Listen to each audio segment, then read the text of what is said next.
Fira Orígens és el gran aparador, no? Creiem que amb això, amb el producte de proximitat, amb el productor, i sobretot que el productor ens pugui ensenyar i ens pugui explicar el que té i el que està cultivant el dia a dia, no?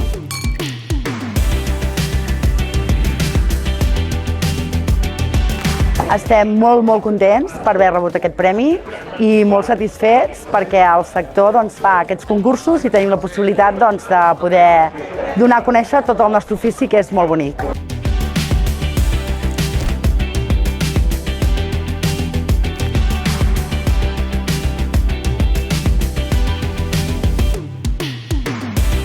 Avui hem vingut al 10è aniversari de la Fira Orígens aquí a Olot a fer una hamburguesa de mongeta de Santa Pau. És la tercera vegada que vinc a la Fira Orígens, sobretot per veure'ls amb ells.